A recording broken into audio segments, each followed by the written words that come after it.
Alors, la digitalisation de l'économie, aussi connue sous le vocable la transition numérique, est un phénomène massif qui touche l'ensemble de la sphère économique. La partie la plus visible, c'est le commerce en ligne, celle qu'on connaît nous, les particuliers, on peut acheter quasiment tout en ligne, produits et services, mais également du côté des entreprises. Donc ce même phénomène donc, de commerce B2B en ligne a digitalisé l'offre de services et de produits. Et la demande des commerçants en ligne, ou des gens qui vendent des services en ligne, c'est de demander au crédit de venir s'intégrer dans leur offre de services pour que le crédit soit proposé dans le service, dans le package. Et donc ce service de crédit qui va être distribué de manière digitale, c'est ce qu'on appelle le Buy Now Pay Later, ou le paiement fractionné, ou le paiement en 3 fois, 4 fois, 5 fois. Et ainsi, à la fin de la transaction, le client, il a acheté son produit et il a réglé son problème du crédit, puisqu'on va lui proposer de payer en 3 fois ou 4 fois s'il est éligible.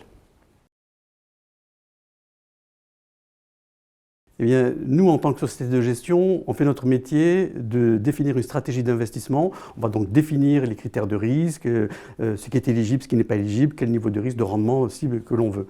Et une fois que cette stratégie est définie, cette stratégie d'investissement est définie, c'est le mode de distribution qui diffère. Donc, au travers de partenaires FinTech, on va distribuer notre offre selon la stratégie que nous avons définie au travers de ces plateformes.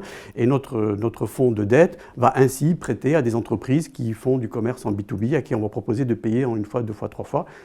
À la fin, c'est un fonds de crédit qui est distribué de façon digitale, mais la stratégie est définie par la société de gestion. Dans cette stratégie, nous, en tant que société de gestion, pour pouvoir répondre à l'instantanéité de la demande de crédit, on va préanalyser les entreprises et réaliser ça en amont. De façon, au moment où l'entreprise emprunteuse vient solliciter un crédit en ligne, on puisse lui répondre de manière instantanée. Donc c'est préanalysé. Deuxième chose, c'est que la digitalisation apporte 2 choses.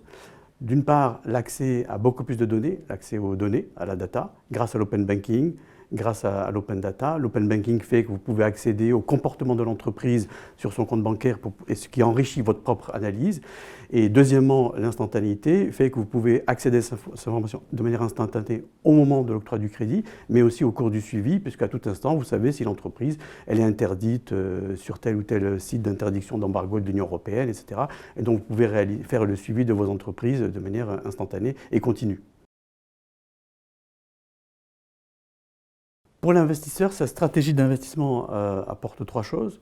D'une part, on est sur des portefeuilles très granulaires, on est sur des milliers de lignes, donc il y a une diversification du risque, une mutualisation du risque. Deuxièmement, une diversification géographique, une diversification en termes de secteur d'activité.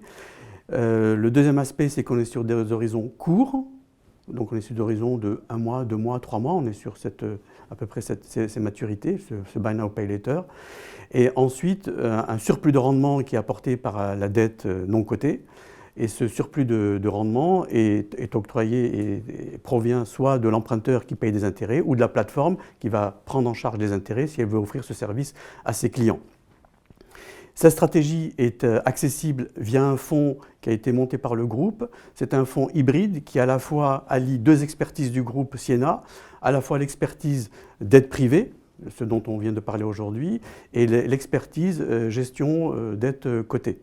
Et donc ce fonds hybride va allier 2 aspects de nos expertises, une moitié actifs très liquides et une moitié des actifs de dette privée qui offrent un surplus de rendement.